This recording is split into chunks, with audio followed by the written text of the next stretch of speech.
de animais dessa espécie na nossa região, e você vai ficar sabendo tudo a respeito desta história aqui na revista Vida e Natureza. Logo, logo estaremos trabalhando fortemente a ideia de expandir para todo o estado e também fazer com que você possa assinar a revista Vida e Natureza em todo o Brasil. E ainda um projeto muito amplo de expansão da revista, além de todo o estado, para os demais estados brasileiros. Está aí uma iniciativa bastante interessante. Aliás, a questão do meio ambiente deve ser a partir, não de agora, mas já está acontecendo há muito tempo, mas a partir de agora talvez deva se intensificar mais a necessidade da participação individual de cada cidadão. A responsabilidade está aumentando, as questões estão cada vez mais sérias e nós não podemos deixar somente que outras pessoas de instituições, escolas, governos, enfim, empresas tenham a responsabilidade pelo cuidado da natureza. Todos nós deveremos fazer a nossa parte desde pequeno até a fase adulta e tudo mais. Tá aí um recado especial para você. Mas, minha gente, o abraço mesmo vai aos nossos amigos da Chapecoense.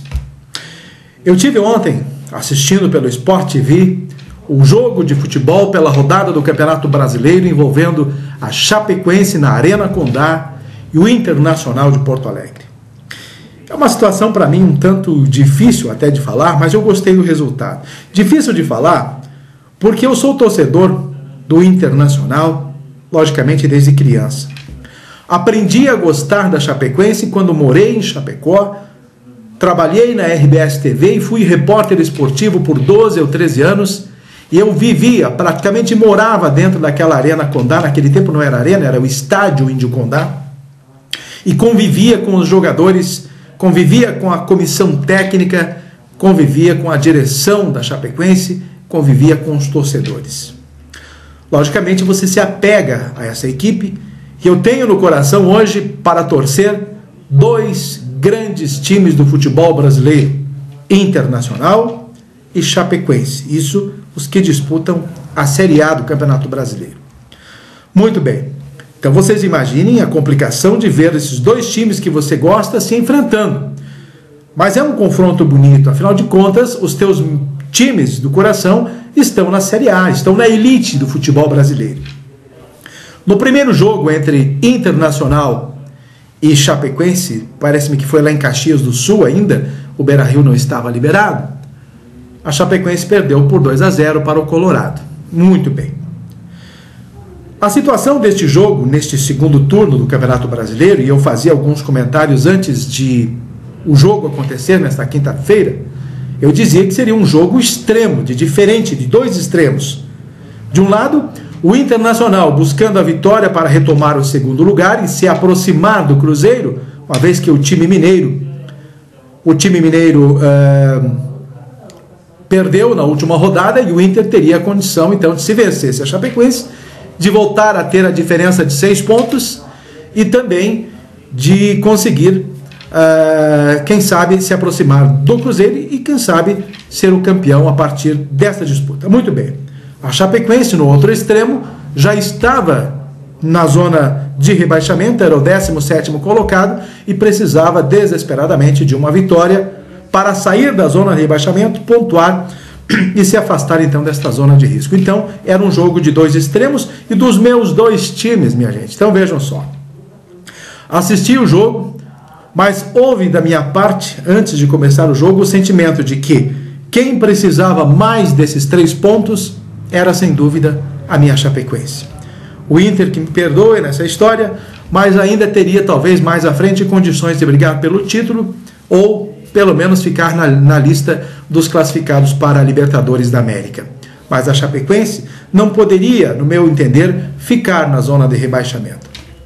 Mas em si, o jogo foi algo que a gente não esperava. A Chapecoense dominou o Internacional de Porto Alegre e, pasmem, 2-0 logo no primeiro tempo. Daí você imagina, digo, bom, agora o Inter vem com tudo no segundo tempo, amassa a Chapecoense, vira o jogo, que nada. Chapecoense fez o terceiro, fez o quarto, fez o quinto, 5-0 em cima do Internacional de Porto Alegre, do meu glorioso Colorado. Um resultado que me deixou bastante feliz, de certa forma, e preocupado. Não podia imaginar que o Inter, nessas condições, pudesse levar 5 da Chapecoense, porque mesmo que a Chapecoense ganhasse o jogo, imaginei eu que poderia vencer apertado, 1-0, 2-1, 2-0, 3-2, enfim, um jogo bastante atípico, sem dúvida nenhuma. Hoje a corneta está rolando nesse Brasil afora, porque o Inter está até agora procurando se encontrar e não se achou ainda. Levou 5 num jogo histórico, e nem eles poderiam imaginar, porque a Chapecoense sendo a caçula do Campeonato Brasileiro, e um time que estava lá na zona de rebaixamento, teoricamente, seria para o Internacional um jogo muito fácil, um jogo para ser vencido e para somar os 3 pontos. Não foi o que nós vimos. Está em êxtase a minha torcida amiga de Chapecó, está em êxtase o time da Chapecoense, que embora tenha realizado um feito histórico nesta rodada, fazer 5-0, a maior goleada do Campeonato Brasileiro de Futebol, precisa agora se concentrar para o próximo compromisso, que é contra o Bahia. É um adversário direto ali na zona de rebaixamento, e se vencer o Bahia ou somar pontos, a Chapecoense vai se distanciando da zona de rebaixamento. Então são coisas do futebol que a gente acaba tendo as boas surpresas, mas são questões que a gente tem que aceitar e tudo mais. Está aí um belíssimo resultado, por isso então eu me congratulo aos amigos de Chapecó por esta brilhante vitória, independente do Internacional ser o meu time também.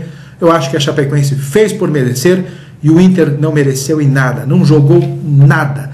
Estavam lá grandes jogadores como o Alex, como o D'Alessandro, a estreia do Nilmar, aliás, do Nilmar, exatamente, não Neymar, do Nilmar.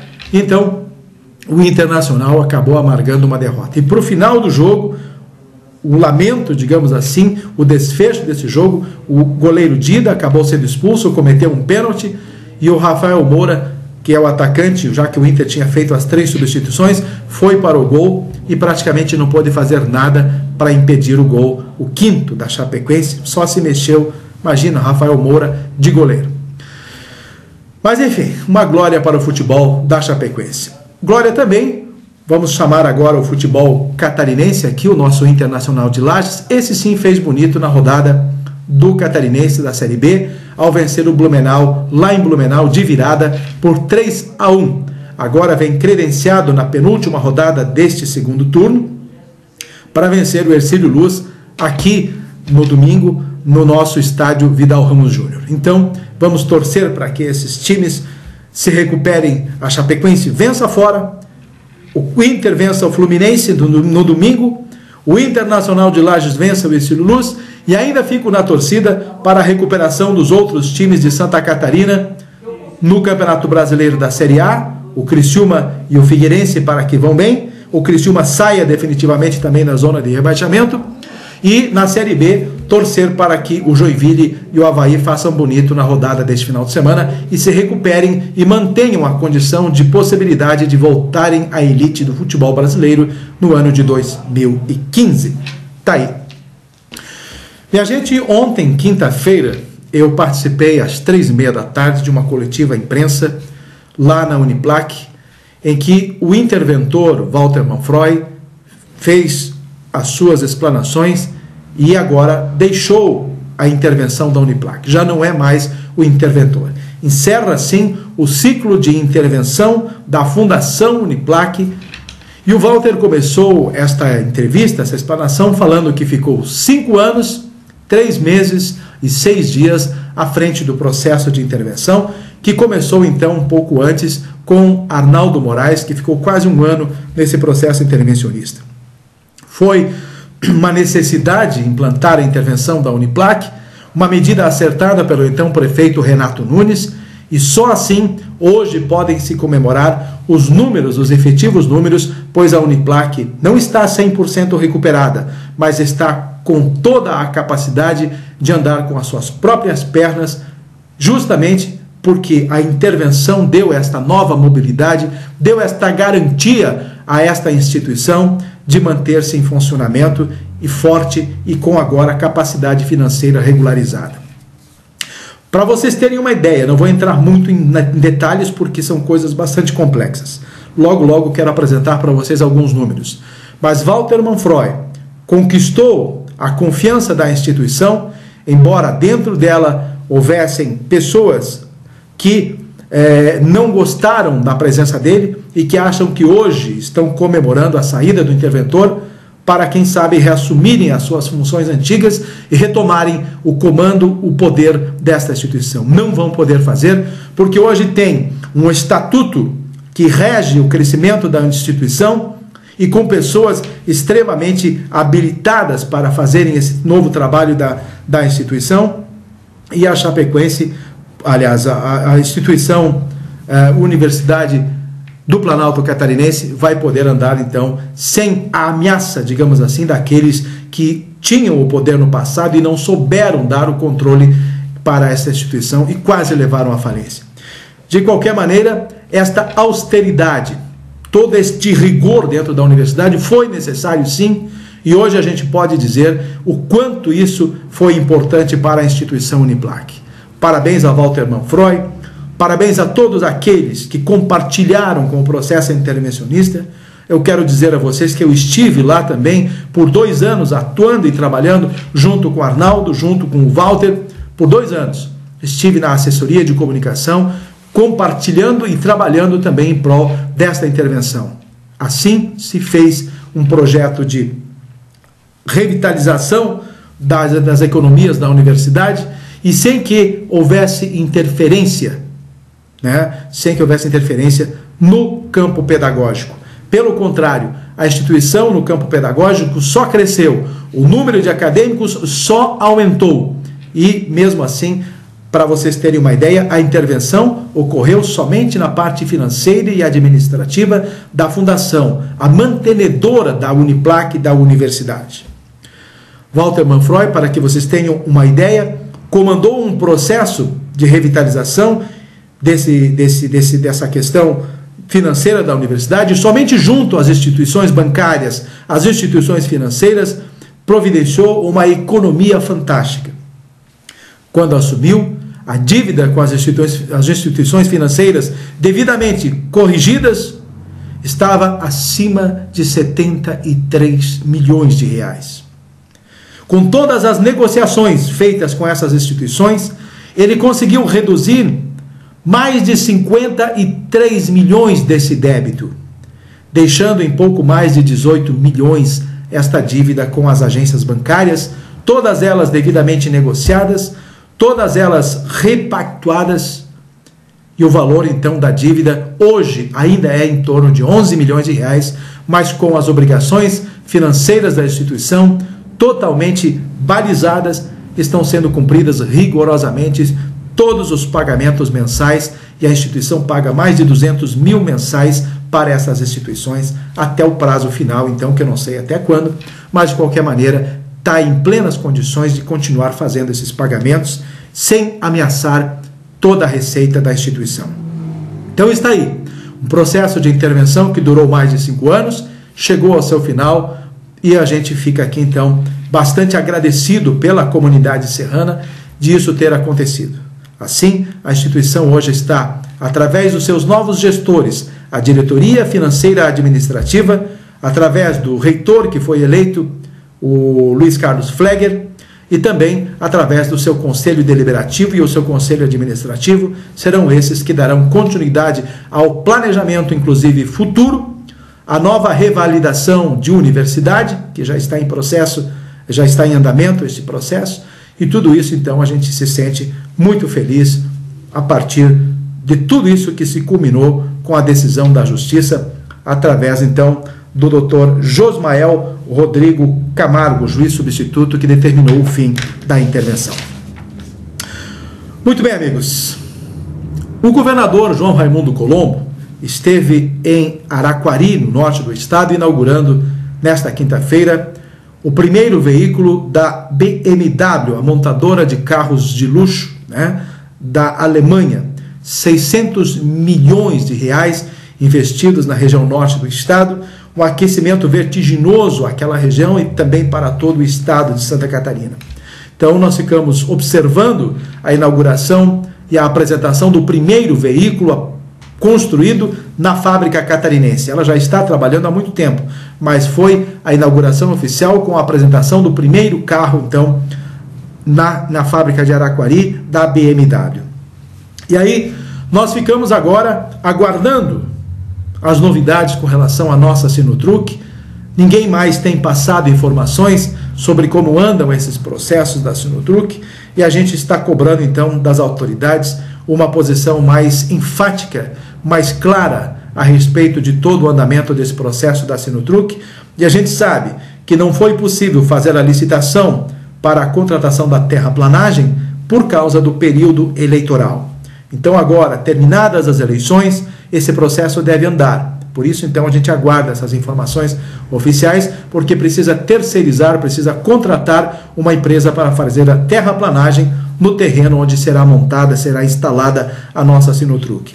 Também aguardamos informações sobre a Nova Aircraft, a nossa fábrica de aviões que vai se instalar em Lages. Também, em função desse período eleitoral, houve uma paralisação no processo. Aguardamos novidades a respeito disso, para que a comunidade serrana também tenha a sua tranquilidade e essas novidades avançando nesse campo econômico que, com certeza, vão dar uma nova dinâmica à nossa Serra Catarinense, especificamente à nossa cidade de Lages.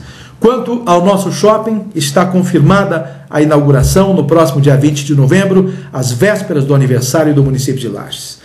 O shopping está hoje, através dos seus empreendedores internos, aqueles que adquiriram os seus espaços para a instalação de lojas, estão correndo atrás de funcionários, estão toda hora pedindo para que pessoas apresentem os seus currículos para a contratação lá no Banco de Emprego do município de Lages, da Prefeitura, da Secretaria de Desenvolvimento Econômico, Emprego e Renda, também na Martelo e também no Cine, que estão contratando o máximo de pessoas. Serão quase 2.000 pessoas diretamente a contratação para o início das operações do shopping no próximo dia 20 de novembro. O tempo está correndo, né? Faltam aí um pouco mais de um mês para que isso aconteça. Então, importante isso na questão econômica do município de Lages, entre outras novidades que deverão ser realmente anunciadas nos próximos meses. Comemora Lages nessa questão. Eu quero lembrar a vocês também que na próxima semana, dia 14, terça-feira, até o dia 19, começa a nossa Expo Lages 2014. Dia 14 e 15 são dias para recebimento dos animais. A abertura oficial acontece no dia 16, na quinta-feira à noite, às 7h30, com a presença do nosso governador reeleito, João Raimundo Colombo. Na sexta-feira acontece uma palestra dele e outros palestrantes técnicos de renome nacional para presidentes e sindicatos de todo o estado de Santa Catarina, numa promoção organizada pela FAESC, pelo Senar e pela Associação Rural de Lages. Expo Lages 2014 também envolve a parte industrial e comercial do nosso município, com a organização através da Associação Empresarial, a nossa ACIL. Então, de 14 a 19, Expo Lages no Parque Conta Dinheiro. Eu quero entrar no assunto principal agora, talvez, das nossas eleições estaduais, as eleições para governo, para presidente, né, e os nossos deputados. Tivemos pleno êxito no que havia sido o prognóstico nas pesquisas com relação ao governo do estado de Santa Catarina.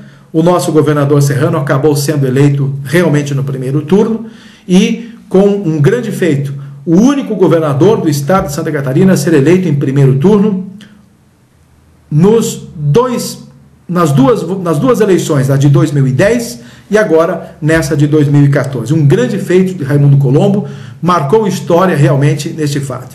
Eu acompanhei a entrevista coletiva dele no Colégio Santa Rosa, no domingo à noite. Ele fala que vai trabalhar agora num novo plano de gestão para melhorar ainda os trabalhos dele e os investimentos que deve fazer no estado de Santa Catarina, uma vez que dos 10 bilhões de reais aportados nesta gestão, ele gastou apenas 2 milhões. 2 bilhões. Isso quer dizer que ainda o Estado pode gerenciar cerca de 8 bilhões em novos projetos para o Estado de Santa Catarina a partir de 2015, no novo governo dele. Muito bacana também ter sabido naquele domingo da eleição da nossa deputada Carmen Zanotto. Nós torcíamos muito para ela, já que trabalhamos fortemente pela campanha de Serrano Vota em Serrano. A região serrana abraçou primeiramente a deputada Carmen Zanotto e ela conseguiu ser eleita, até com menos votos do que 2010. E eu estive participando de uma reunião do Fórum de Entidades esta semana, na quinta-feira, em que eles fizeram uma avaliação desse pleito eleitoral. E estavam plenamente satisfeitos pela eleição de Raimundo Colombo e plenamente satisfeitos pela eleição de Carmen Zanotto e de pelo menos um deputado estadual, no caso o Gabriel Ribeiro do PSD. A avaliação disse que poderia ter a eleição de pelo menos mais 2 deputados estaduais. Ficamos muito próximos disso. Fernando Coruja ficou o segundo suplente, Márcio Machado acabou fazendo uma excelente votação, poderia também ter sido eleito como terceiro deputado. Só não foram eleitos novos 2 deputados estaduais por 2 razões. Por quê? Havia muitos candidatos para esse pleito e os votos, apesar da região serrana ter votado muito nesses candidatos serranos, houve uma dispersão dos votos para todos esses candidatos. Então, senhores, o Fernando Coruja deixou de se eleger por causa de 4 mil votos, mais ou menos, e Márcio Machado por causa de 3 mil votos aproximadamente. Ou seja, com 7, 8, um pouquinho mais votos, 7, 8 mil votos, esses 2 deputados estariam eleitos aqui na Serra Catarinense. Vamos chorar, sim, a falta de representatividade maior por causa dessa situação em que os partidos impõem a seus nomes, aos seus pares nas regiões, a necessidade de compor a legenda, de ter votação na legenda. Então, cada voto tirado nessa legenda, 1.000, 2.000, 3.000 votos, acaba ajudando no contexto estadual, mas prejudica a nossa região, prejudicou a nossa região. Não adianta, nas próximas eleições, com certeza o mesmo processo vai se repetir com um número elevado de candidatos pela necessidade dessa composição de legenda. Os candidatos aqui, os pangarés que nós chamamos, sabem disso, mas eles precisam compor pelo menos com 1.000 votos, porque lá na frente eles elegem um deputado estadual, não importa de qual seja a região, mas fazem na composição geral 1 ou 2 deputados estaduais. Enfim, o Fórum de Entidades ficou até satisfeito com o fato de terem cumprido esta missão, de terem eleitos o governador, de terem eleitos um deputado federal, a nossa Carmen Zanotto, e termos pelo menos o Gabriel Ribeiro garantido na Assembleia Legislativa. E vamos torcer agora para que o governador João Raimundo Colombo componha o seu secretário, né, e que ele sempre aproveita um ou outro deputado estadual, como foi no ano passado, o Valdir Cobalcini, que foi eleito agora pelo PMDB, acabou assumindo a Secretaria de Infraestrutura. Provavelmente retome a Secretaria de Infraestrutura e assim possamos ter uma abertura para que o Fernando Coruja possa exercer o mandato de deputado estadual, mesmo sendo suplente. Teremos assim, quem sabe, 2 representantes na Assembleia Legislativa. O Márcio Machado já ficou mais distante, fica complicado para ele, mas com certeza será um político no futuro em que deverá ser muito observado pelas lideranças do Estado de Santa Catarina pela expressiva votação, já que foi um candidato de uma campanha franciscana, não tinha praticamente estrutura, mas está aí com o seu nome para o futuro, com certeza, nesse campo político. Enfim, vamos agora torcer para que os nossos candidatos exerçam muito bem os seus mandatos e a nossa Serra Catarinense usufrua, então, da eleição dessas pessoas. Importante dizer ainda que dentro desta avaliação do Fórum de Entidades, esse grupo vai permanecer fiscalizando, vai continuar atuando com reuniões periódicas nesse sentido, e nós vamos poder observar, já que eles estarão trabalhando já também com vistas ao pleito de 2016, ao pleito municipal, este Fórum de Entidades. é um grupo de empresários, pessoas não ligadas a partidos, mas interessadas na representatividade e na força política da nossa região serrana, que ainda está prejudicada, mas menos pior, que temos agora um deputado federal eleito e um deputado estadual para poder fazer frente aos nossos interesses. Aliás, nesses próximos dias, esse grupo do Fórum de Entidades vai estar reunido com o governador João Raimundo Colombo para apresentar algumas reivindicações, algumas propostas e dar a ele ciência de que pode contar com esse pessoal e com a Serra Catarinense a partir de agora, aqui na Serra Catarinense, para andamento de todos os projetos. Então, são coisas que a gente precisa dizer, precisa lembrar. Teve mais um detalhe importante, vocês não sabem. Desta vez, nas eleições passadas, em 2010, nós tivemos uma média de 25 mil votos brancos, nulos, votos não validados. Pois nessas eleições o número aumentou. Foram mais de 30 mil votos perdidos nessas eleições, de pessoas que não souberam votar, perderam o voto, anularam o voto, votaram em branco e assim por diante. Então foram mais de 30 mil pessoas, mais de 30 mil votos perdidos. Imagine, isso só na Serra Catarinense.